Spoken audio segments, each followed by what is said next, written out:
Boa noite a todos, com a graça de Deus e em nome de Jesus, estamos iniciando mais uma transmissão ao vivo aqui no canal O Caminho Estreito. Tema da pregação de hoje: pare de reclamar, libertando-se do veneno da murmuração. Sejam todos muito bem-vindos, meus irmãos. Preparei aqui essa apostila, vamos acompanhando por aqui porque fica mais fácil. As principais passagens bíblicas já estão transcritas. O veneno da murmuração afasta Deus de nossas vidas. A passagem base de hoje, Números capítulo 21, versículos 1 ao 6, é uma passagem muito conhecida, quando o povo hebreu ainda estava lá na travessia do deserto. Quando o rei cananeu de Arade, que vivia no Neguebe, soube que Israel vinha pela estrada de Atarim, atacou os israelitas e capturou alguns deles. Então Israel fez este voto ao Senhor: se entregares este povo em nossas mãos, destruiremos totalmente as suas cidades. Porque esse, na verdade, era o propósito original de Deus, que eles destruíssem aqueles povos ímpios.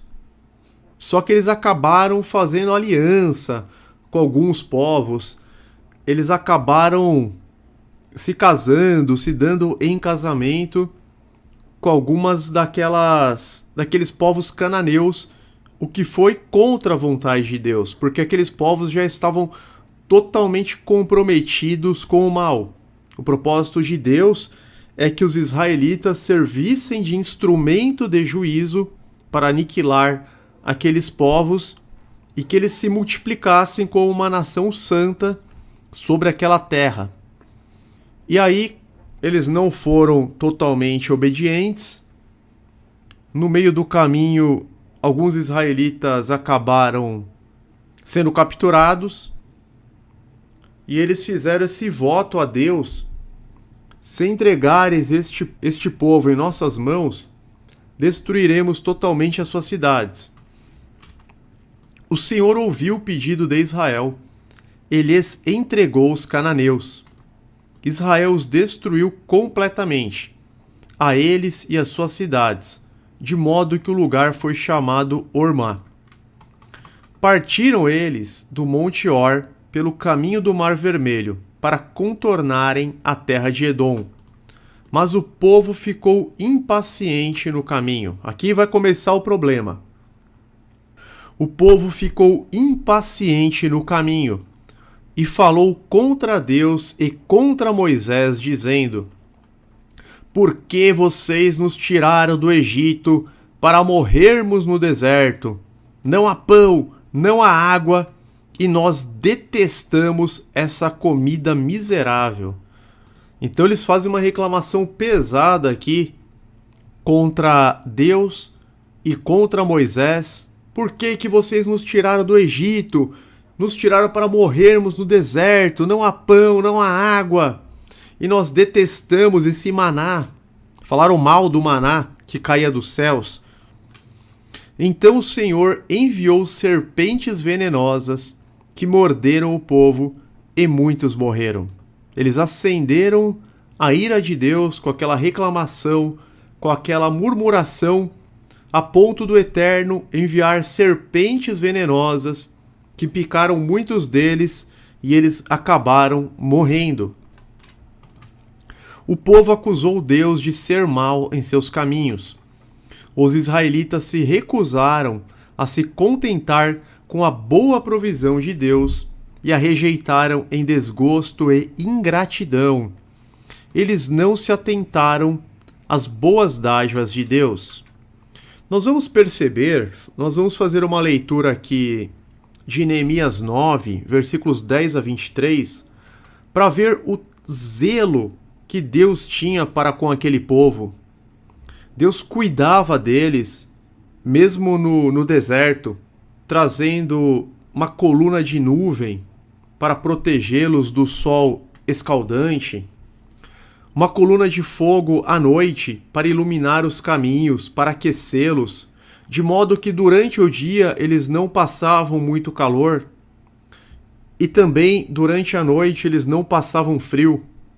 As roupas deles não se desgastavam, as sandálias não ficavam velhas, não faltava água, não faltava o maná. E muitas vezes Deus também concedeu a eles carne, codornas, proteção, livramentos, vitória contra os inimigos. A gente vê que eles estavam vindo de uma vitória, mas eles não reconheceram a misericórdia, a bondade de Deus. Olha que interessante esse relato que está no livro de Neemias, do 10 ao 23. Fizeste sinais e maravilhas contra o faraó e todos os seus oficiais, e contra todo o povo da sua terra, pois sabias com quanta arrogância os egípcios os tratavam. Alcançaste renome que permanece até hoje. Então Neemias recorda que eles foram tirados da escravidão do Egito porque eles eram muito maltratados. Dividiste o mar diante deles, para que o atravessassem a seco, mas lançaste os seus perseguidores nas profundezas, como uma pedra em águas agitadas. Ou seja, Deus deu livramento para aquele povo que atravessou a seco o Mar Vermelho, mas o exército egípcio, os perseguidores, acabaram sendo encobertos pelas águas. Tu os conduziste de dia com uma nuvem. Olha que coisa maravilhosa, que preocupação de Deus, para que eles não ficassem debaixo do sol escaldante. Tu os conduziste de dia com uma nuvem, e de noite com uma coluna de fogo, para iluminar o caminho que tinham que percorrer. Então nós sabemos que o deserto, durante o dia, ele é muito quente, mas que não tem nuvens, naturalmente. Então à noite não tem nada que retenha o calor. À noite ele é muito frio. Ele passa de extremamente quente para extremamente frio. Mas Deus fez de uma forma que eles tinham um alívio do calor durante o dia e também uma redução do frio durante a noite, de modo que eles sempre tinham uma temperatura agradável. Isso mostra o cuidado de Deus, o zelo. Tu desceste ao monte Sinai, dos céus lhes falaste, deste-lhes ordenanças justas e leis verdadeiras, e decretos e mandamentos excelentes. Ou seja, Deus deu para aquele povo as suas leis, os seus mandamentos, de modo que se eles simplesmente obedecessem aquelas leis, tudo iria bem com eles. Tanto que, meus irmãos, o plano original não era que eles ficassem 40 anos no deserto, mas apenas algumas semanas. O problema foi que eles chegaram na fronteira da Terra Prometida em Números 14 e começaram mais uma rebelião, mais uma murmuração, uma reclamação, sendo que eles ficaram inspecionando a Terra Prometida durante 40 dias e viram que a terra era boa, que tinha uvas, plantações, oliveiras. Mas como eles passaram um relatório muito negativo, muito pessimista, eles acabaram desanimando. Os espias, pelo menos 10 espias, dentre os 12, acabaram desanimando todo o povo de Israel e aquele povo começou a falar contra Deus. E a gente já vai ver que Deus fala, então para cada dia que vocês inspecionaram a terra prometida, para cada dia vocês vão ficar 1 ano no deserto. E como eles ficaram 40 dias inspecionando, eles acabaram sendo condenados a passar 40 anos no deserto, até que morresse aquela primeira geração, aquela geração original. Nós vamos entender que Deus tomou a reclamação como se fosse uma oração, como se fosse uma oração contrária, entre aspas. Nós vamos, na pregação de hoje, meus irmãos, na live de hoje, nós vamos mudar a nossa forma de pensar e de agir com relação a essa questão da reclamação. A gente vai se segurar mais nisso, a gente vai procurar meios de não cair neste pecado. que isso aflige praticamente todos os seres humanos. Seguindo aqui no relato de Neemias. Fizeste que conhecessem o teu sábado santo. E lhes deste ordens, decretos e leis por meio de Moisés, teu servo. Aqui comprova que o sábado é uma grande bênção. Porque no sábado, Deus derrama as bênçãos sabáticas sobre o povo dele. É um dia que nós descansamos de nossas obras, é um dia que a gente se desliga totalmente da nossa rotina e dedica para adorar a Deus, para conhecer melhor a palavra de Deus, para ter comunhão com os irmãos, para fazer as orações com os irmãos, o partir do pão. Na fome deste-lhes pão do céu, e na sede tiraste para eles água da rocha. Mandaste-os entrar e tomar posse da terra que sob juramento tinhas prometido dar-lhes. Eles chegaram na fronteira, meus irmãos, em algumas semanas apenas.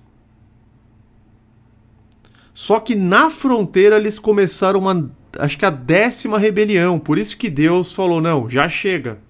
Então vocês não vão entrar. Só acabou entrando Josué e Caleb da geração original. Daqueles que tinham de 20 anos para cima, só entrou Josué e Caleb. Aqui a gente vê todo o cuidado do Eterno. Mas os nossos antepassados tornaram-se arrogantes e obstinados, e não obedeceram aos teus mandamentos. Eles se recusaram a ouvir-te e esqueceram-se dos milagres que realizaste entre eles. Tornaram-se obstinados e, na sua rebeldia, escolheram um líder a fim de voltarem à sua escravidão. Mas tu és um Deus perdoador, um Deus bondoso e misericordioso, muito paciente e cheio de amor. Por isso não os abandonaste. Mesmo quando fundiram para si um ídolo na forma de bezerro e disseram: Este é o seu Deus que os tirou do Egito, ou quando proferiram blasfêmias terríveis. Foi por tua grande compaixão que não os abandonaste no deserto, porque mesmo quando Deus falou, agora vocês vão morrer no deserto, mesmo assim o Eterno acompanhou, ficou com eles o tempo inteiro, de modo que ele pudesse cumprir a promessa na próxima geração. Eles não foram abandonados mesmo quando eles perderam o privilégio de adentrar na terra. De dia, a nuvem não deixava de guiá-los em seu caminho, nem de noite a coluna de fogo deixava de brilhar sobre o caminho que deveriam percorrer. Deste o teu bom espírito para instruí-los, não retiveste o teu maná que os alimentava, e deste-lhes água para matar a sede. Durante 40 anos, tu os sustentaste no deserto, nada lhes faltou. As roupas deles não se gastaram, nem os seus pés ficaram inchados. A gente vê que Deus se preocupou com tudo. Eles estavam no deserto, mas nada faltava para eles. Deste-lhes reinos e nações, cuja terra repartiste entre eles. E aqui fala das conquistas. Mas aquele povo não estava enxergando dessa forma. Aquele povo estava com uma visão extremamente pessimista de tudo aquilo. O povo, pelo contrário, acusava Deus de ser mau em seus caminhos, se recusaram a se contentar com a boa provisão de Deus, rejeitaram todas as boas dádivas com ingratidão. Aí vocês podem me falar, poxa, irmão Gilberto, mas o deserto não é um lugar fácil. O deserto é um lugar complicado, é um lugar difícil. Só que, meus irmãos, o problema está no ser humano. O mesmo tipo de insatisfação aconteceu no Éden, quando o homem rejeitou a bondade e a provisão de Deus no jardim, quebrando a sua lei. No Éden, Deus falou, vocês podem comer de todas as árvores. Então vamos imaginar aqueles frutos deliciosos, orgânicos, sem qualquer contaminação. Não existiam pragas, não existiam ervas daninhas, não existia agrotóxico. Qual que é o problema do Jardim do Éden? Não tem. Eles estavam no paraíso, Adão e Eva. Deus falou: vocês podem comer de todas as árvores do jardim. A terra colaborava com eles. O trabalho não era árduo, não gerava suor no rosto o trabalho. Deus falou: vocês só não podem comer da árvore que está no meio do jardim. Mas a insatisfação também nasceu no meio deles. Eles justamente quiseram e comeram da árvore do meio do jardim, da única que eles não podiam comer. Então o problema não é o deserto. O problema é o coração do homem. Por isso que nós temos que lutar contra as nossas más inclinações. A gente vê que o problema não era o deserto. Deus deu toda a provisão que eles precisavam no deserto. Mas no Éden, eles não ficaram satisfeitos também. Então, aconteceu o mesmo tipo de insatisfação em pleno paraíso. O homem rejeitou a boa provisão de Deus no paraíso e quebrou a sua lei. Meus irmãos, Satanás é rápido como um leão para se aproveitar das brechas das murmurações. Cada vez que nós reclamamos, cada vez que nós murmuramos, Satanás, ele se aproveita dessas portas, dessas janelas, dessas fissuras, dessas portas que vão sendo abertas. E a gente acaba sendo muito prejudicados. Pouco antes do episódio com as serpentes, aquele mesmo povo tinha murmurado e discutido com Moisés junto às águas de Meribá. Se a gente voltar um capítulo só, a nossa base é Números 21, do 1 ao 6. Se a gente voltar para Números 20, no começo, a gente vai ver que aquele povo começou a reclamar também, começou a se rebelar, a ponto que Moisés e Arão perderam a cabeça, e por causa desse episódio, Moisés e Arão não entraram na Terra Prometida. Eu vou ler para vocês, do 1 ao 13. No primeiro mês, toda a comunidade de Israel chegou ao deserto de Zim e ficou em Cádiz. Ali Miriam morreu e foi sepultada. Não havia água para a comunidade, e o povo se juntou contra Moisés e contra Arão. Então já começaram a gerar uma rebelião. Discutiram com Moisés e disseram: quem dera tivéssemos morrido quando os nossos irmãos caíram mortos perante o Senhor. Por que vocês trouxeram a Assembleia do Senhor a este deserto, para que nós e os nossos rebanhos morrêssemos aqui? Olha lá, o mesmo problema da geração antiga, a nova geração de israelitas estava repetindo os mesmos erros. Por que vocês nos tiraram do Egito e nos trouxeram para este lugar terrível?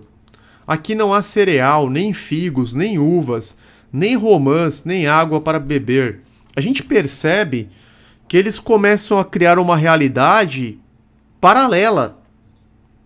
Porque eles não tinham acesso a todas essas coisas no Egito. O que a Bíblia descreve, lá no comecinho do livro de Êxodo, é que eles eram muito maltratados, que eles estavam sob uma escravidão cruel. Eles não tinham acesso a figos, uvas, romãs. Mas eles começam aqui até a devagar. Moisés e Arão saíram de diante da assembleia para a entrada da tenda do encontro e se prostraram rosto em terra, e a glória do Senhor lhes apareceu. E o Senhor disse a Moisés: pegue a vara e com o seu irmão Arão reúna a comunidade e diante desta fale àquela rocha, e ela verterá água. Vocês tirarão água da rocha para a comunidade e os rebanhos beberem. Então Moisés pegou a vara que estava diante do Senhor, como este lhe havia ordenado. Moisés e Arão reuniram a assembleia em frente da rocha e Moisés disse: aqui foi o erro fatal de Moisés e Arão. O que eles disseram? Escutem, rebeldes, será que teremos que tirar água desta rocha para lhes dar? Olha o problema, que eles não glorificaram a Deus, eles não deram os méritos a Deus. Deus é o provedor da água. Só que Moisés e Arão, eles se colocaram no lugar do provedor. Escutem, rebeldes, será que teremos que tirar água desta rocha para lhes dar? Aqui entrou a soberba neles. Então Moisés ergueu o braço e bateu na rocha 2 vezes. Nem era para bater na rocha. Deus falou: fale aquela rocha. Moisés ergueu o braço e bateu na rocha 2 vezes com a vara. Jorrou água e a comunidade e os rebanhos beberam. O Senhor, porém, disse a Moisés e a Arão: como vocês não confiaram em mim para honrar minha santidade à vista dos israelitas, vocês não conduzirão esta comunidade para a terra que lhes dou. Essas foram as águas de Meribá, onde os israelitas discutiram com o Senhor e onde ele manifestou sua santidade entre eles. Então, por conta dessa rebelião, dessas reclamações, Moisés e Arão perderam a cabeça e a gente vê que Arão acabou morrendo naquele mesmo dia. Nos versículos 23 e 24, está descrito que Arão acabou morrendo. Naquele monte, perto da fronteira de Edom, o Senhor disse a Moisés e a Arão: Arão será reunido aos seus antepassados, não entrará na terra que dou aos israelitas, porque vocês dois se rebelaram contra a minha ordem junto às águas de Meribá. Olha como a reclamação ela é contagiante também. Isso mostra que a gente corre riscos se nós andarmos com pessoas que estão sempre reclamando. Moisés e Arão, eles foram contagiados por aquele povo negativo. Eles foram contagiados a ponto deles fazerem uma grande besteira que custou a vida deles. Essa é uma lição, meus irmãos, é mais uma lição que nós aprendemos na noite de hoje. Evitar de andarmos com pessoas negativas. A nova geração de israelitas estava repetindo os mesmos erros da antiga, marcada pelo seu histórico de reclamações contra Deus. A gente faz uma pequena retrospectiva aqui. Eu separei algumas passagens para ver como aquele povo era obstinado. Só que muitos crentes repetem esse comportamento nos dias de hoje. Isso que é preocupante. Então, eu vou ler algumas passagens para vocês. Algumas vão ser muito parecidas, mas cada uma é num episódio diferente. Olha que interessante, cada uma aconteceu numa situação diferente. Começando em Êxodo 14:11. Disseram a Moisés: foi por falta de túmulos no Egito que você nos trouxe para morrermos no deserto? O que você fez conosco, tirando-nos de lá? Eles não tinham nem atravessado o Mar Vermelho ainda. Êxodo 15:24. E o povo começou a reclamar a Moisés, dizendo: que beberemos? Aqui no episódio das águas de Mara. Eles tinham acabado de atravessar o mar. Êxodo 17, versículos 3 e 4. Mas o povo estava sedento e reclamou a Moisés: por que você nos tirou do Egito? Foi para matar de sede a nós, aos nossos filhos e aos nossos rebanhos? Então Moisés clamou ao Senhor: que farei com este povo? Estão a ponto de apedrejar-me. Depois, Êxodo 16, versículos 2 e 3. No deserto, toda a comunidade de Israel reclamou a Moisés e Arão. E aí a mesma coisa. E eles falam: lá nos sentávamos ao redor das panelas de carne e comíamos pão à vontade. Mas vocês nos trouxeram esse deserto para fazer morrer de fome toda essa multidão. Êxodo 16:8. Continua também a reclamação. Números 11:1. Aconteceu que o povo começou a queixar-se das suas dificuldades aos ouvidos do Senhor. Quando ele os ouviu, a sua ira acendeu-se, e fogo da parte do Senhor queimou entre eles e consumiu algumas extremidades do acampamento. Números 14, 1 a 4. Aqui, essa passagem de Números 14, 1 a 4 foi a gota d'água. Em Números 14, eles perdem o acesso à Terra Prometida, a primeira geração. Aqui foi a gota d'água. Se eu não me engano, foi a 10ª rebelião. Se não me engano, foi a 10ª ou 11ª rebelião. Olha o que aconteceu. Naquela noite, depois que os espias trouxeram o relatório, porque eram 12 espias. Dos 12, somente Josué e Caleb trouxeram um relatório positivo. Mas os outros 10, a grande maioria, trouxeram um relatório negativo, falando que tinha gigantes, que os gigantes iriam matá-los, mesmo Deus estando com eles, hein? Olha a incredulidade, o nível de incredulidade. Então, esse episódio fez com que eles realmente não tivessem acesso. Naquela noite, toda a comunidade começou a chorar em alta voz. Todos os israelitas queixaram-se contra Moisés e contra Arão, e toda a comunidade lhes disse: quem dera tivéssemos morrido no Egito, ou neste deserto, porque o Senhor está nos trazendo para esta terra, só para nos deixar cair a espada? Nossas mulheres e nossos filhos serão tomados como despojo de guerra. Não seria melhor voltar para o Egito? E disseram uns aos outros: escolheremos um chefe e voltaremos para o Egito. Aqui a gente tem que tomar muito cuidado, meus irmãos, porque Deus ele pode ouvir a reclamação como se fosse uma oração contrária a nós e atendê-la integralmente. Olha essa lição. Então eles fizeram toda essa reclamação, quem dera tivéssemos morrido no deserto. E Deus toma aquilo como petição, como oração. E a gente vê no mesmo capítulo, só que lá embaixo, nos versículos 27 até o 29. Até quando essa comunidade ímpia se queixará contra mim? Tenho ouvido as suas queixas. Tenho ouvido as queixas desses israelitas murmuradores.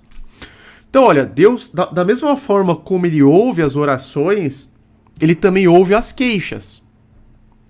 O problema é que ele também atende às queixas. Isso aqui a gente tem que... é uma lição de vida. Eu vou repetir. Presta atenção. Da mesma forma como Deus ouve as nossas orações, ele também ouve as queixas. E o problema, meus irmãos, é que Deus ele atende também às queixas. Por isso que não dá certo para aquela pessoa reclamona, por isso que nada dá certo para ela. Tenho ouvido as queixas desses israelitas murmuradores. Diga-lhes: juro pelo meu nome, declara o Senhor, que farei a vocês tudo o que pediram. Olha, Deus está falando que a queixa é pedido.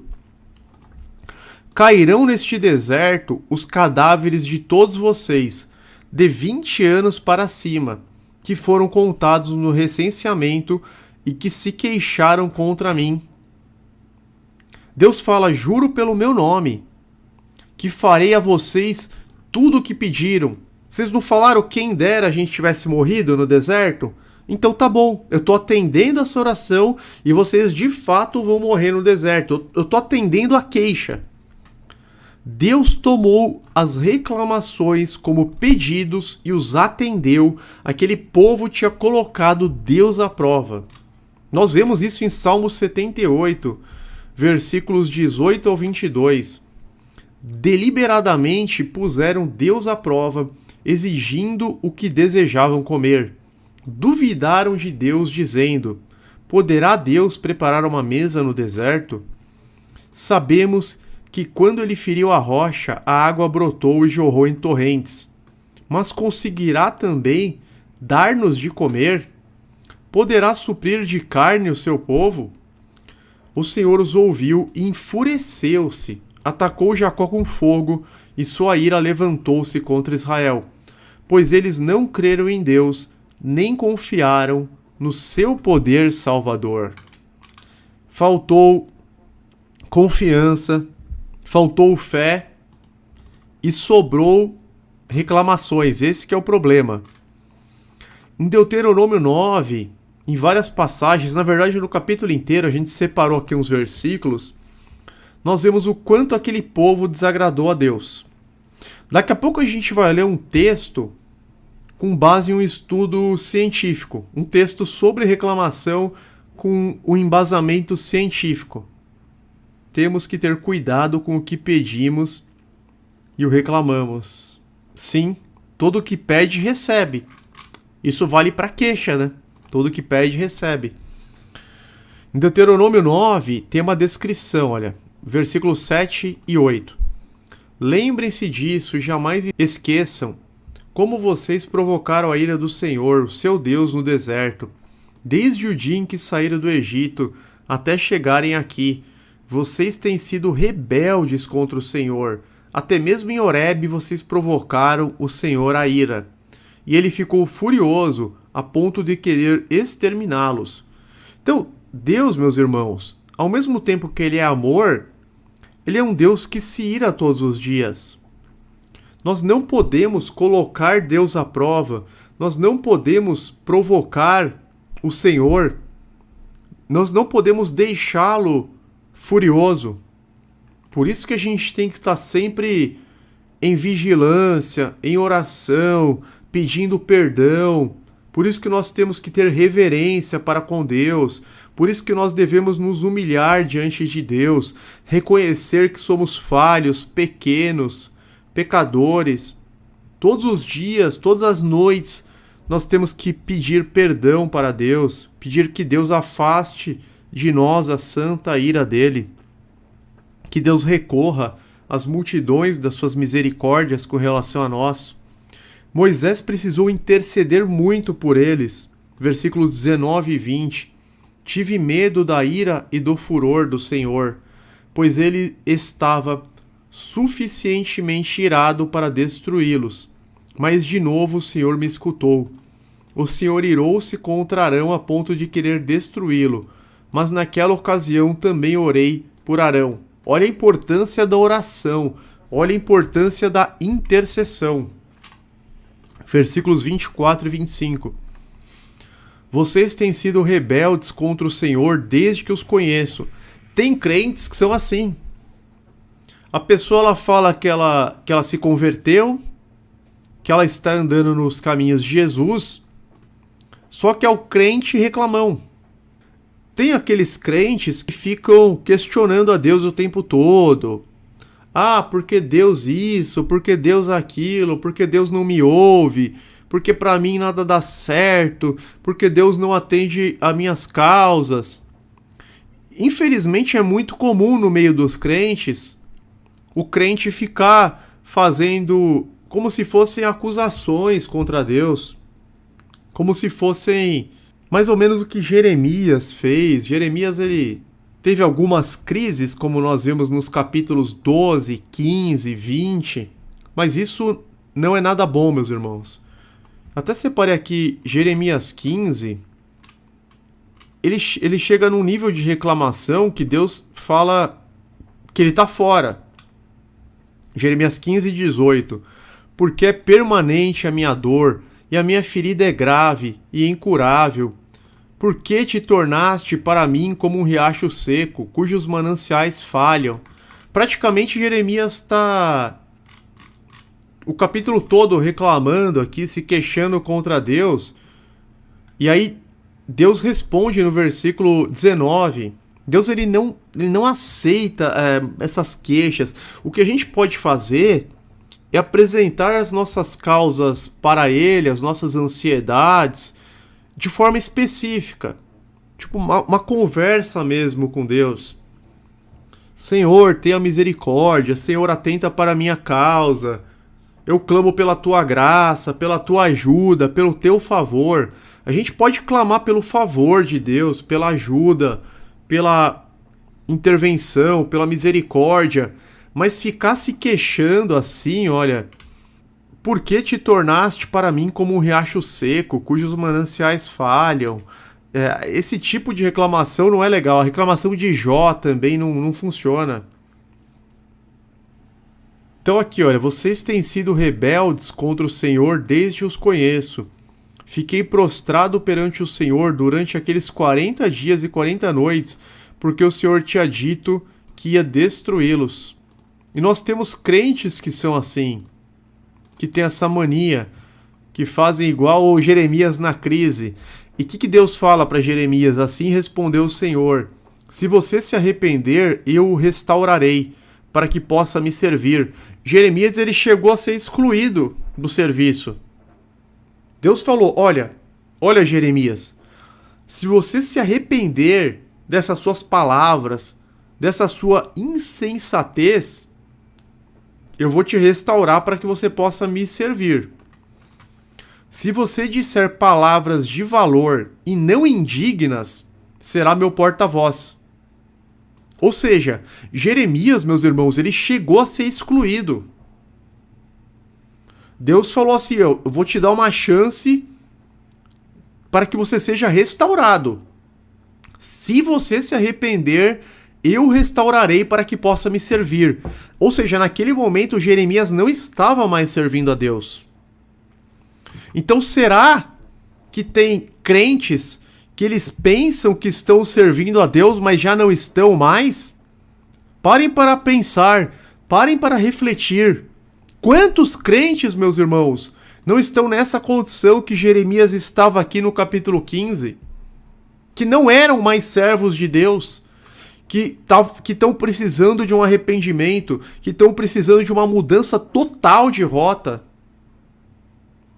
Depois da murmuração de Jeremias, Deus falou: assim respondeu o Senhor: se você se arrepender, se você mudar totalmente a sua conduta, eu o restaurarei para que você possa me servir. Você não está mais me servindo. Se você disser palavras de valor e não indignas, será meu porta-voz. Deixe esse povo voltar-se para você, mas não se volte para eles. E aí Deus fala: eu o livrarei das mãos dos ímpios, os resgatarei das mãos dos violentos. Quantos crentes já não estão fora por conta da reclamação exagerada e não sabem, não percebem que estão fora? Não percebem que não são mais servos? Tem que ter um conserto. Tem que ter um conserto para com Deus. Porque a gente tem esse negócio dentro de nós de querer reclamar. E às vezes a gente acaba reclamando mesmo. Então nós temos que rever aí a nossa conduta e a nossa posição como servos. Temos que falar palavras edificantes, de valor, e não indignas. Aquele povo, meus irmãos, saiu da escravidão do Egito rumo à terra prometida. Mas no meio da caminhada, eles sentiram dor, cansaço e desânimo. Diante disso, começaram a reclamar, murmurar, maldizer e atacar a Moisés e a Deus. Devemos entender que a nossa caminhada, que a nossa jornada cristã também é árdua. Nós também saímos do Egito. Ou seja, nós também saímos do mundo. Nós também saímos do jugo do pecado. A nossa caminhada também é árdua, também é um caminho no deserto. A jornada cristã é um caminho no deserto. É uma luta diária. Teremos provações, privações, obstáculos e inimigos no meio do percurso. Da mesma forma que eles tinham provações, da mesma forma como eles tinham povos inimigos, nós temos inimigos no meio da nossa caminhada cristã. Nós temos obstáculos. Nós também sentimos dor, cansaço e desânimo. O caminho é apertado, a porta é estreita, mas leva à vida. Nós somos o povo hebreu que foi resgatado do Egito, que foi resgatado da escravidão. Nós éramos escravos no mundo do pecado. Nós estávamos sob o jugo, sobre a escravidão de Satanás, fazendo a vontade do inimigo, do egípcio, do diabo. E Deus fala: eu vou conduzi-lo ao paraíso. Nós almejamos o paraíso, nós almejamos a vida eterna. Só que existe um percurso, Jesus falou: aquele que perseverar até o fim, este será salvo. E aí o que acontece? O que acontece com muitos e muitos crentes? Da libertação do pecado até o paraíso tem um caminho longo. Tem um caminho longo. Só que nesse caminho longo, muitos crentes ficam reclamando, murmurando, desanimados. Esse que é o problema, meus irmãos. A gente tem que perceber que somente os mais fortes, resilientes e corajosos chegarão até o final como aprovados. Quantos de nós somos como Josué e Calebe?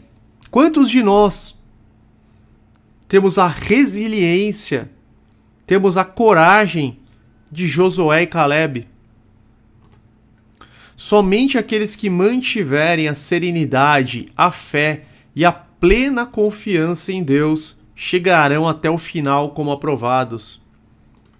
Não faz sentido reclamar das dificuldades quando fomos nós mesmos que escolhemos o caminho da cruz, o caminho da renúncia, pois almejamos a vida eterna no paraíso pelos méritos de Jesus. Jesus disse que para segui-lo teríamos que tomar a nossa cruz. Ele falou sobre aflições e autonegação. Jesus disse que passaríamos por perseguições, calúnias, injúrias e que seríamos odiados por todos, inclusive pelos nossos familiares. O Messias nada escondeu de nós. Jesus disse tudo isso. Se alguém quiser me seguir, tome a sua cruz diariamente, faça renúncias, saiba que você será odiado por todos, os maiores inimigos serão da sua própria casa. Bem-aventurados os que forem perseguidos, bem-aventurados os que choram, bem-aventurados os que forem injuriados, bem-aventurados os pobres de espírito. Então Jesus ele não escondeu nada de nós. Agora, já que a gente escolheu segui-lo, agora é prosseguir sem reclamar. Ninguém te obrigou a seguir Jesus. Foi você que aceitou os termos e condições claramente escritos na Bíblia. Apocalipse 2:26. Aquele que vencer e fizer a minha vontade até o fim, darei autoridade sobre as nações. Vocês acham que um reclamão vai ser um eleito? Vocês acham que um reclamão vai ter autoridade sobre as nações? Vocês acham que um reclamão vai reinar junto com Jesus, com cetro de ferro, com autoridade sobre cidades, sobre províncias? Qual que é a probabilidade disso? As pessoas não entendem a questão dos eleitos. Os eleitos são vencedores. Os eleitos são como Josué e Calebe. Os eleitos são resistentes, são perseverantes, são resilientes. Os eleitos, eles perseveram até o fim. Os eleitos combatem o bom combate. O eleito não tem tempo para reclamar. O eleito não tem tempo para murmurar. O eleito vai que vai. A gente tem que atravessar as dificuldades. Ainda mais sabendo que Deus está conosco na caminhada. Ainda mais sabendo que Ele providencia a água da rocha, o maná do céu, a coluna de nuvem durante o dia, a coluna de fogo durante a noite, as roupas não se desgastam. Ou seja, o mesmo Deus que disse, agora no Novo Testamento, buscai em primeiro lugar o reino dos céus e a sua justiça, e as demais coisas vos serão acrescentadas. Então a gente tem que fazer igual Jeremias. A gente tem que se arrepender e mudar a rota. Então a gente vai se arrepender, vai parar de falar palavras indignas e nós vamos passar a falar palavras de valor. A gente já vai entender por que o cérebro humano gosta tanto de reclamar. Vou ler um texto para vocês. Fiquem aí, não saiam da live. Essa live é extremamente importante. Ela é muito relevante para nós que temos a esperança da salvação. Não podemos esquecer que Deus está sempre nos dando livramentos, nos protegendo, nos suprindo, nos mostrando o caminho certo, a direção que devemos tomar, mesmo em meio às duras provações. Deus é muito bondoso, zeloso e misericordioso. Aquele povo do deserto, se eles tivessem obedecido a Deus, não teria acontecido nada de ruim com eles. Eles teriam, claro, a caminhada é árdua, é cansativa, mas tudo teria dado certo. E eles teriam sim entrado na Terra Prometida. Êxodo 13, 21 a 22, o zelo de Deus. Durante o dia o Senhor ia diante deles. Olha, o Senhor ia diante deles. Ou seja, não tem o que temer. Numa coluna de nuvem para guiá-los no caminho, e de noite numa coluna de fogo para iluminá-los, e assim podiam caminhar de dia e de noite. A coluna de nuvem não se afastava do povo de dia, nem a coluna de fogo de noite. O Eterno cuida de todos aqueles que estão na sua dependência. Nada falta aos que buscam em primeiro lugar o reino de Deus e a sua justiça. Basta nos mantermos em obediência, fazendo a vontade do Criador. Deus ele não pede nada impossível para nós, meus irmãos. Deus não pede nada que nós não possamos fazer. Deus não pede nada que nós não possamos entregar. A gente só devolve os talentos na proporção que nós recebemos. O que recebeu 1 talento só precisa devolver 2. O que recebeu 3 talentos só precisa devolver mais 3. Ele não pede nada muito difícil.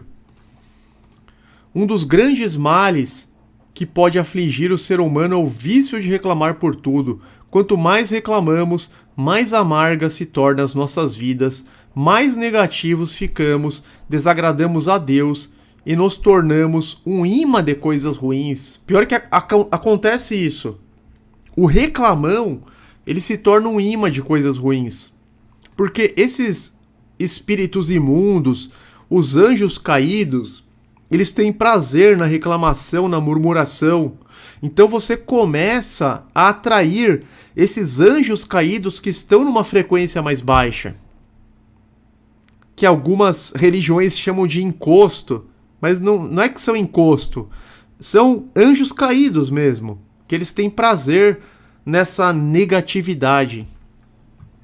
Jesus veio para os pecadores. Jesus veio para os doentes. Basta o arrependimento. O arrependimento e a mudança derrota, meus irmãos. Todos nós precisamos corrigir as nossas rotas, mesmo aqueles que já se arrependeram eficazmente, a gente tem que todo dia estar corrigindo o nosso percurso. Evite começar conversas com queixas. É muito comum começar um diálogo já reclamando, mesmo que de forma inconsciente. Lembre-se de que o mundo é imperfeito e aguarda o tempo da regeneração. Esta vida passageira não será como nós gostaríamos que fosse. Haverá problemas, julgamentos e dores. Então, assim, essa nossa vida passageira vai ter problemas, pedras, julgamentos, dores, tribulações, aflições, perseguições.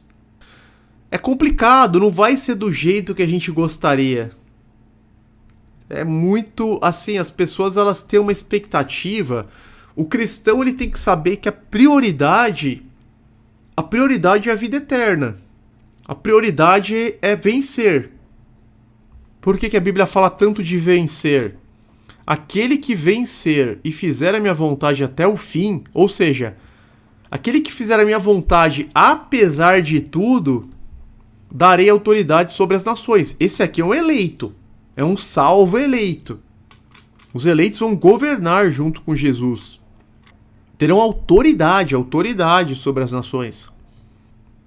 O desconforto não deve nos surpreender, afinal, não somos os únicos a passar por momentos difíceis. De tanto o povo hebreu reclamar e murmurar, surgiram serpentes venenosas que os picavam, ocasionando a morte de muitas pessoas em Israel. Manifeste uma gratidão diária. Isso aqui é importantíssimo nas nossas orações. Daniel agradecia a Deus 3 vezes por dia. Na verdade, nós temos que agradecer mais nas nossas orações principais, na nossa oração do dia, na nossa oração da noite, nas refeições a gente tem que agradecer a Deus também. Manifeste uma gratidão diária. O ser humano costuma focar naquilo que lhe falta em vez de reconhecer tudo aquilo que já tem. O que aconteceu com aquele povo? Ele não reconheceu tudo que Deus tinha feito para eles. Eles não reconheceram o que Deus tinha feito lá com o faraó, as 10 pragas contra o Egito, o livramento que eles tiveram na Páscoa, o resgate da escravidão, o Mar Vermelho se abrindo. Tudo que Deus tinha feito, eles meio que esqueceram. E focaram só na falta, focaram só no que não, na visão deles, não estava bom. Esse que é o problema. Esse é um gatilho comum para reclamação, ou seja, focar naquilo que falta. É um gatilho comum para reclamação. De modo a interromper esse tipo de pensamentos, aprenda a olhar para as coisas boas da vida. Saúde, moradia, água, eletricidade, alimentação, estudos, emprego, família, amigos, fé, esperança na vida eterna. A gente tem que focar nas coisas boas. Quantas coisas você tem, infelizmente, milhões de pessoas pelo mundo não dispõem. Isso não quer dizer que a sua vida seja perfeita ou que você não tenha o direito de sofrer. É apenas um convite à reflexão sobre a importância da gratidão. O veneno da murmuração nos enfraquece progressivamente e entristece o Espírito de Deus que habita em nós. Precisamos estar alertas todos os dias, em vigília todos os dias, para não deixarmos que esse veneno cresça em nós. Então é uma luta diária. Não podemos permitir que essa erva daninha conduza os nossos pensamentos e sentimentos. Efésios 4, versículos 30 e 31. Não entristeçam o Espírito Santo de Deus, com o qual vocês foram selados para o dia da redenção. Livrem-se de toda amargura, indignação e ira, gritaria e calúnia, bem como de toda a maldade. O crente é chamado para uma nova vida, oposta à sua velha vida de pecado. Ele é chamado a se despojar do velho homem e se revestir do novo homem, ou seja, é chamado a se despir de si mesmo para se revestir de Cristo. Efésios 4, versículos 22 a 24. Quanto à antiga maneira de viver, vocês foram ensinados a despir-se do velho homem, que se corrompe por desejos enganosos, a serem renovados no modo de pensar. Olha isso. A serem renovados no modo de pensar. E a revestir-se do novo homem, criado para ser semelhante a Deus em justiça e em santidade provenientes da verdade. Quando a gente se converte, quando nós estamos em Cristo, aquele velho homem reclamão, aquela velha mulher reclamona, tem que ser abandonados. De modo que o nosso modo de pensar seja completamente renovados. Vou até grifar, olha. A serem renovados no modo de pensar. Então a gente não pensa mais como as pessoas do mundo. A gente não conversa mais como as pessoas do mundo conversam. Que as pessoas do mundo, elas vão se pôr no trabalho, elas vão tomar um cafezinho no trabalho, elas vão reclamar do chefe, elas vão reclamar da empresa, elas vão reclamar do salário, elas vão reclamar da hora extra. As pessoas do mundo são assim. As pessoas do mundo... O crente não faz isso, né? Mas as pessoas do mundo, elas vão para um happy hour depois do trabalho e elas reclamam de tudo. O crente, ele tem que ser totalmente diferente. Então você não vai reclamar com seus amigos, com seu vizinho, com seus colegas de trabalho, com as pessoas da escola, da faculdade, não. O seu falar, ele tem que ser edificante, ele tem que ser construtivo, você tem que ser uma bênção por onde você passar. Você tem que ser bendito ou bendita por onde você passar, de modo que as suas palavras, elas só sirvam para ajudar as pessoas, para edificar as pessoas. Ou você fica em silêncio. Então você não vai reclamar do seu salário. Se você quiser, você procura um emprego melhor. Ou você se dedica mais para ter uma promoção. Você não vai reclamar do seu chefe. Você não vai reclamar da sua empresa. Se você não está gostando, abre a sua própria empresa. Ou manda currículo para outra. Renovação no modo de pensar. Devemos nos revestir do novo homem, criado para ser semelhante a Deus. Olha que desafio. Criado para ser semelhante a Deus em justiça e em santidade provenientes da verdade. Jesus é o nosso maior exemplo. Ele fez toda a vontade de Deus sem reclamar. A gente tem que tomar Jesus como exemplo. Ele tinha um ministério extremamente dificultoso, mas ele cumpriu toda a vontade de Deus sem reclamar. João 6,38. Pois desci do céu não para fazer a minha vontade, mas para fazer a vontade daquele que me enviou. Exemplo aqui de autonegação. João 5,30. Por mim mesmo nada posso fazer.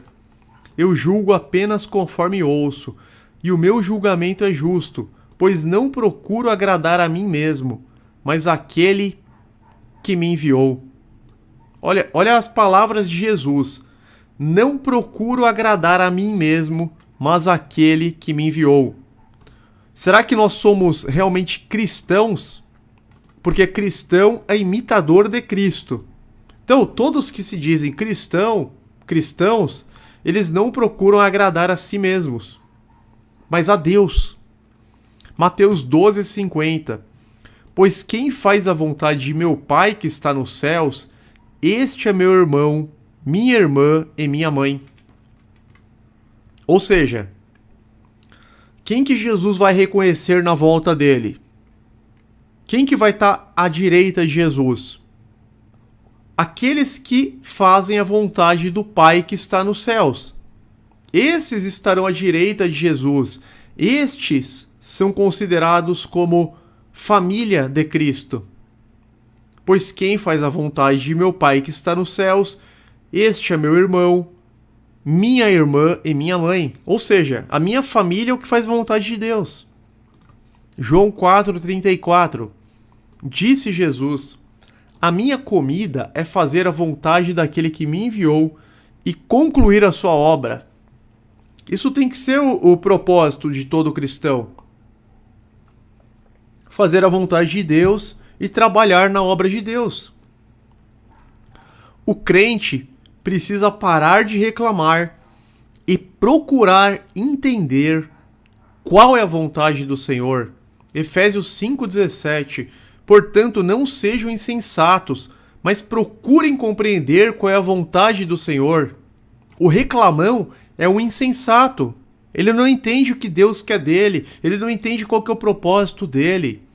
Muitas vezes ele não está devolvendo os talentos em dobro na obra de Deus. Paulo estava pronto para morrer para que fosse feita a vontade do Senhor. A gente lê aqui Atos 21, do 10 ao 14. Depois de passarmos ali vários dias, desceu da Judéia um profeta chamado Ágabo. Vindo ao nosso encontro, tomou o cinto de Paulo e, amarrando as suas próprias mãos e pés, disse: assim diz o Espírito Santo, Desta maneira os judeus amarrarão o dono deste cinto em Jerusalém e o entregarão aos gentios, o entregarão aos romanos. Esse profeta Ágabo, ele pegou o cinto de Paulo e falou que Paulo seria amarrado, que ele teria os pés e as mãos amarrados pelos judeus, caso ele fosse para Jerusalém, e que os judeus iriam entregá-lo aos romanos, e que ele seria morto. Quando ouvimos isso, nós e o povo dali rogamos a Paulo que não subisse para Jerusalém. Então Paulo já estava ciente. Paulo estava ciente, se eu for para Jerusalém, eu vou ser preso, eu vou ser entregue aos romanos. Então Paulo respondeu: por que vocês estão chorando e partindo meu coração? Estou pronto não apenas para ser amarrado, mas também para morrer em Jerusalém, pelo nome do Senhor Jesus. Paulo não reclamou, meus irmãos. Uma profecia totalmente ruim para ele. Ele não reclamou em nenhum momento. Ele falou: por que vocês estão chorando? Eu estou pronto não apenas para ser amarrado, como Ágabo falou, mas também para morrer em nome do Senhor Jesus. Como não pudemos dissuadi-lo, desistimos e dissemos: seja feita a vontade do Senhor. Olha que maravilha. Seja feita a vontade de Deus. Se essa é a vontade de Deus, amém. Glória a Deus. Na oração do Pai Nosso, sempre clamamos para que seja feita a vontade de Deus. Venha o teu reino, seja feita a tua vontade, assim na terra como no céu. 1 João 2,17 diz: o mundo e a sua cobiça passam, mas aquele que faz a vontade de Deus permanece para sempre. Às vezes a pessoa quer tanto as coisas do mundo, cobiça tantas coisas, mas o mundo e a sua cobiça passam. Isso aqui tudo é perecível, está reservado para o fogo. Mas aquele que faz a vontade de Deus permanece para sempre, terá vida eterna no paraíso. A Bíblia diz que devemos dar graças em todas as circunstâncias. Isso elimina a possibilidade de reclamação. Isso em todas as coisas que acontecerem em nossas vidas, mesmo que acontecem coisas que na nossa visão não são coisas boas, a reclamação está fora de cogitação. A gente não pode ficar se vitimizando. Continua, caminho no deserto, vamos que vamos. A gente tem que atravessar os obstáculos. Nós temos que derrotar os inimigos. Nós temos que superar as aflições. Nada mais libertador do que se colocar diante de Deus e rasgar o coração. Ele te atende, ele te ajuda. Confia. Exatamente. Muitas vezes, quando nós estamos angustiados, quando nós estamos tristes, quando nós estamos amargurados, nós nos prostramos diante de Deus. E aí nós apresentamos as causas a Deus, nós pedimos o favor de Deus, a intervenção, nós nos humilhamos diante dele, nós apresentamos a nossa adoração, nós pedimos perdão pelos nossos pecados, nós pedimos para Deus nos ajudar. E a gente vai colocando as causas a Deus, vai explicando, vai detalhando de forma bem específica, e aquilo já vai trazendo um alívio. O Espírito Santo ele vai agindo em nós, o Espírito Santo nos ajuda a orar, o Espírito de Deus vai colocando as palavras certas em nossa boca, e aquilo vai nos trazendo alívio, vai nos trazendo consolo. Afinal, meus irmãos, Jesus chama o Espírito Santo de Consolador. Então, 1 Tessalonicenses 5,18, deem graças em todas as circunstâncias, pois esta é a vontade de Deus para vocês em Cristo Jesus. E a Bíblia diz também que devemos nos alegrar sempre. Ou seja, mais uma passagem que elimina a possibilidade de reclamação. 1 Tessalonicenses 5,16 é um versículo muito curto, simplesmente alegrem-se sempre. Alegrem-se sempre. Então, nós temos que nos alegrar porque nós temos a esperança da salvação, porque Jesus nos comprou com o sangue derramado na cruz, que ungiu o lugar santíssimo. Só o fato de Jesus ter pago o preço pelas nossas almas já é motivo de alegria diária. Imagina, nós estávamos totalmente perdidos em nossas transgressões.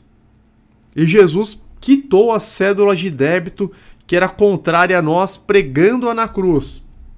Alegria! Alegria, temos que nos alegrar.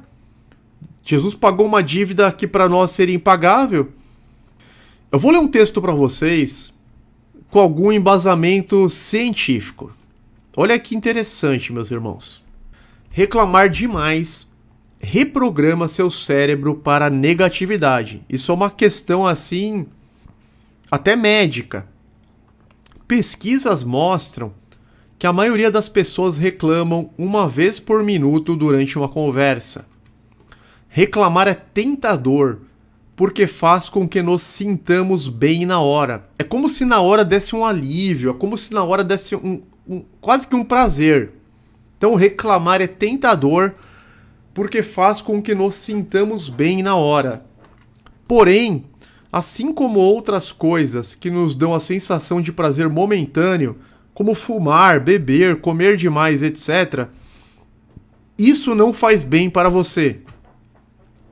Seu cérebro busca eficiência e não gosta de trabalhar mais do que o necessário. Quando você repete um comportamento, como reclamar, seus neurônios se ramificam para facilitar o fluxo de informações. Isso torna muito mais fácil repetir esse comportamento no futuro. Tão fácil, na verdade, que você nem percebe que está fazendo isso. Esse problema eu descobri hoje, meus irmãos.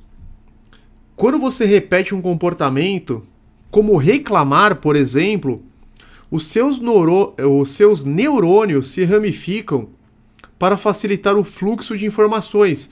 Então a gente começa a repetir aquele comportamento com muita facilidade, com muita naturalidade, a ponto de nem perceber que está fazendo isso.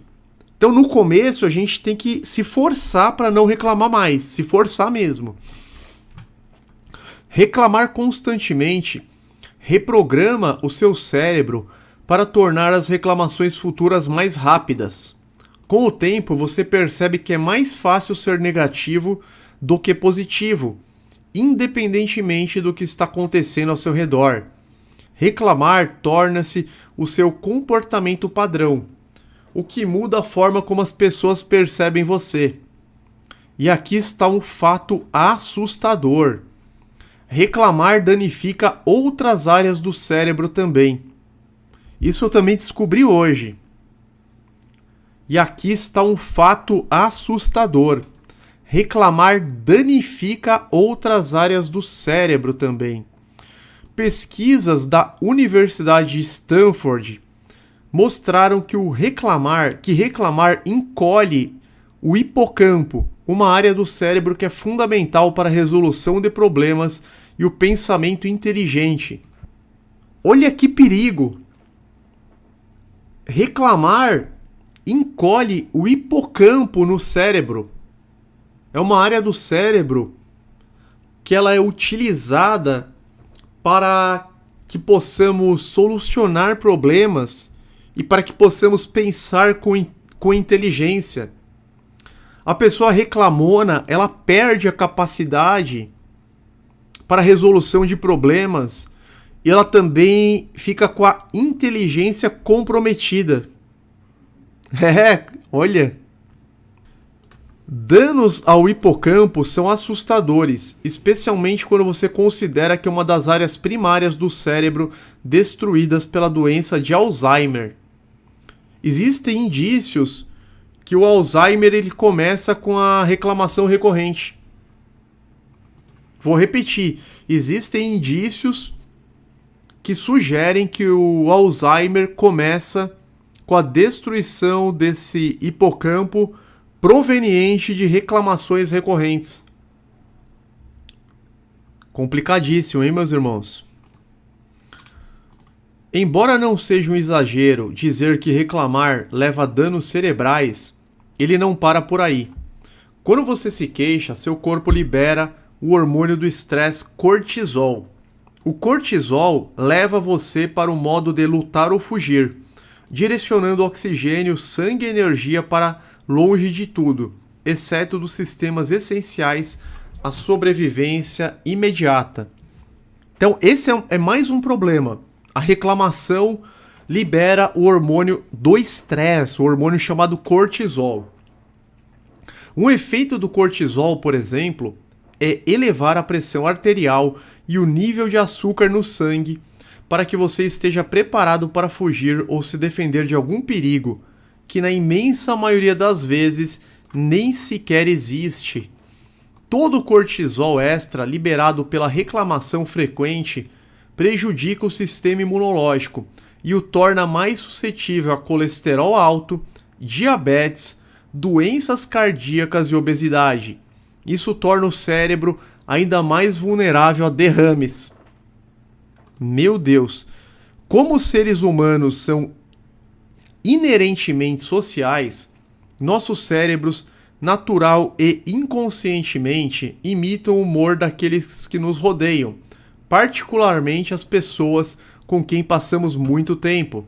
Esse processo é chamado de espelhamento neural e é a base para a nossa capacidade de sentir empatia. Por outro lado, isso torna a reclamação parecido com o hábito de fumar. Você não sofre sozinho os efeitos negativos, pois atinge quem está à sua volta. Você precisa tomar cuidado ao passar um tempo com pessoas que se queixam de tudo. Os reclamões querem que as pessoas se juntem à sua turma para que possam sentir-se melhor consigo mesmos. A gente tem que tomar cuidado porque a reclamação ela é contagiosa. Às vezes a pessoa está tranquila na fila do banco. Aí a pessoa que está na frente dela começa a reclamar e ela espelha aquela atitude e começa a reclamar também. Sendo que não vai adiantar nada aquela reclamação.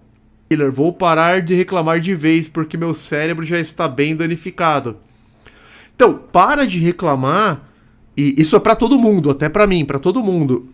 Porque aí nosso cérebro ele vai construindo novas conexões neurais e vai desfazendo as antigas. O cérebro ele é moldável. A gente tem que tomar cuidado para não espelhar. Quando Jesus fala, vós sois o sal da terra, vós sois a luz do mundo, é porque nós que temos que influenciar as outras pessoas. A gente não pode ser influenciado negativamente. Somos nós que devemos influenciar positivamente as outras pessoas. Cuidado para não espelhar as pessoas negativas. Continuando. Então os reclamões querem que as pessoas se juntem à sua turma para que possam sentir-se melhores consigo mesmos. Armadilha total, hein? Fiquem longe. Pense desta maneira. Se uma pessoa estivesse fumando, você ficaria sentada toda a tarde, inalando a fumaça por tabela? Certamente você se distanciaria. E é por isso que deve fazer o mesmo com quem vive reclamando. Quando você sentir necessidade de reclamar, procure cultivar uma atitude de gratidão. Ou seja, mude sua atenção para algo pelo qual você é grato. Tirar um tempo para agradecer por algo é mais importante do que você imagina. Isso reduz o hormônio do estresse cortisol em 23%. Uma pesquisa realizada na Universidade da Califórnia descobriu que as pessoas que cultivavam diariamente uma atitude de gratidão demonstravam melhor humor e energia e substancialmente menos ansiedade devido aos baixos níveis de cortisol. Olha que maravilha! Atitudes de gratidão, elas derrubam o cortisol e com isso a pessoa fica com mais energia e menos ansiedade. A pessoa fica até menos cansada.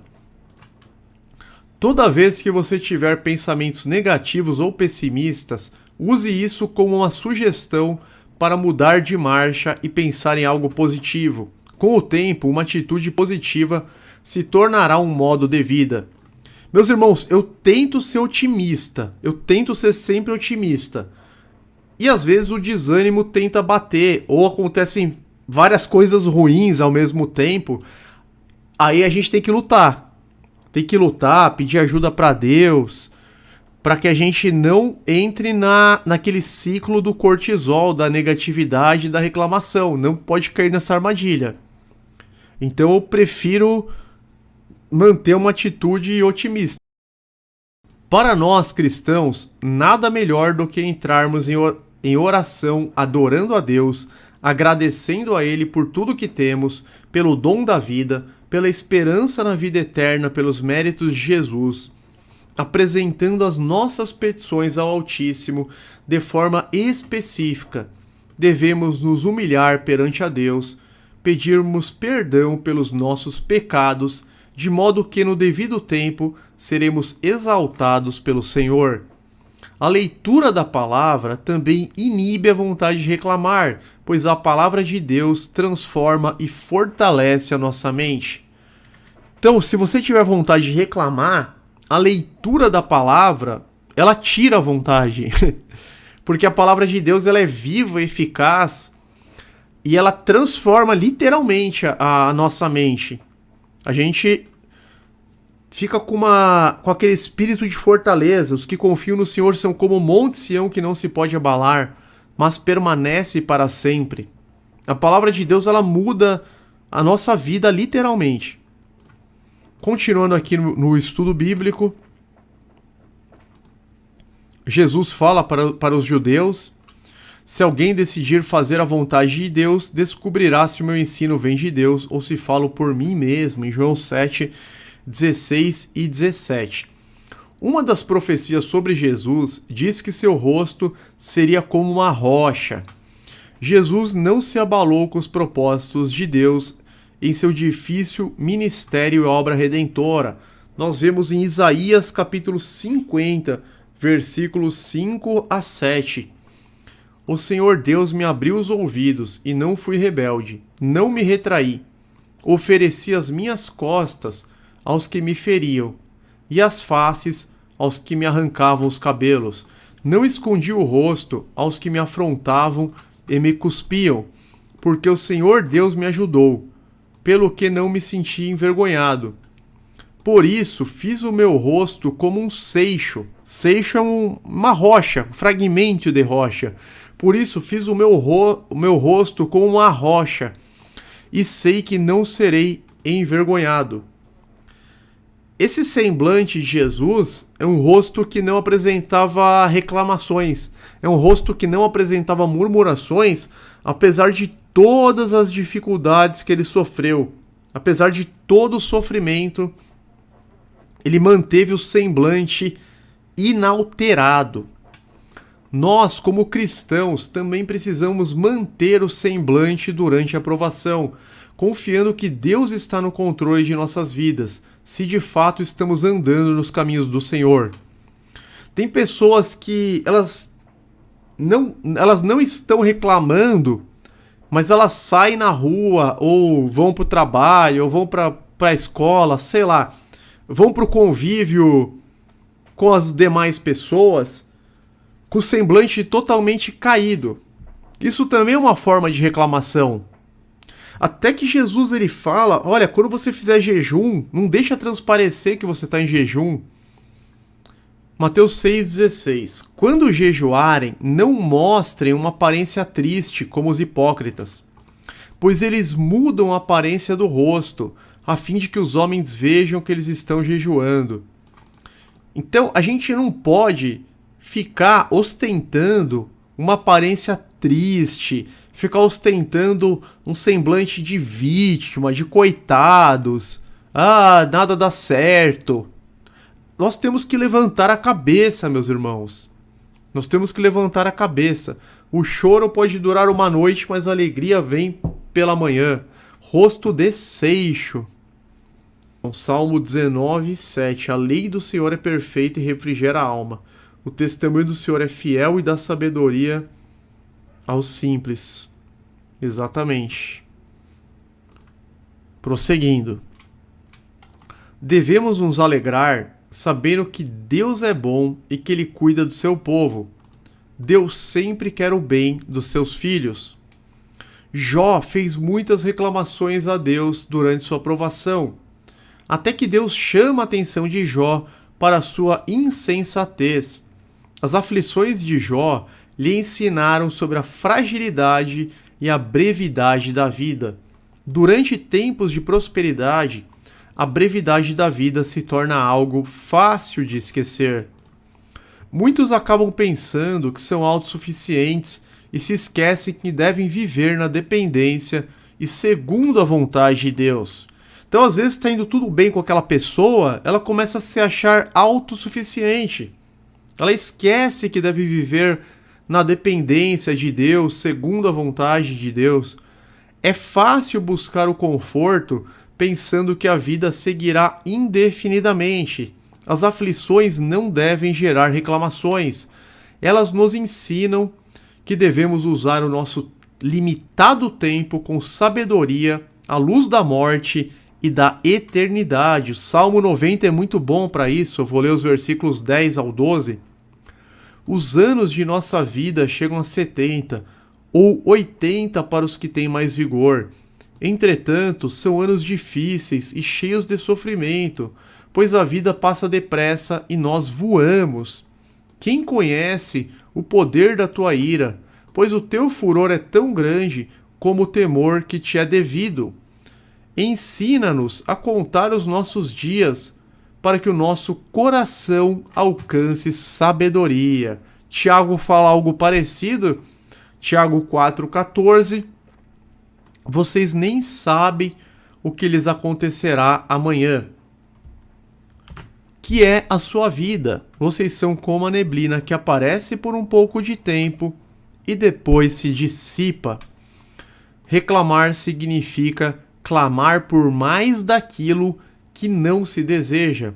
No lugar de reclamar, apresente os seus pedidos a Deus de forma embasada na Bíblia.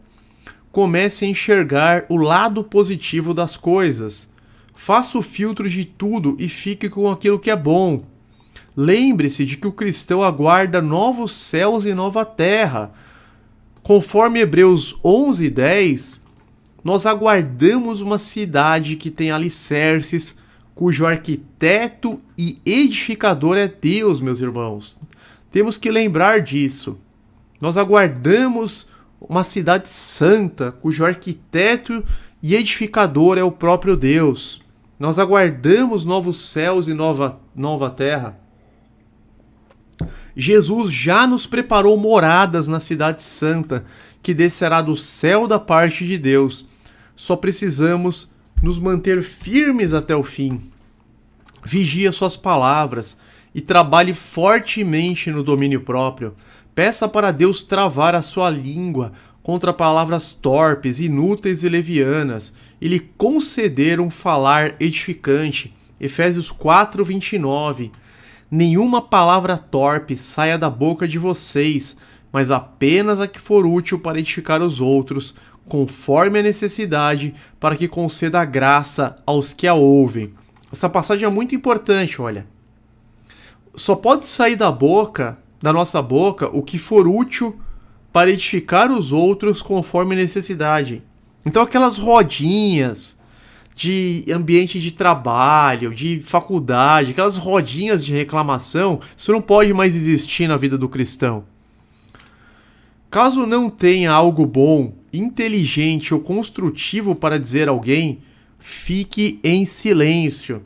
Não ressalte as derrotas e as falhas em sua vida, que elas lhe sirvam de lição. Lembre-se das bênçãos, livramentos e vitórias que Deus já lhes concedeu. E façamos a seguinte oração aqui para a gente concluir nosso estudo. Senhor, me ajuda a guardar a língua e vigiar minhas palavras para não murmurar ao longo do dia.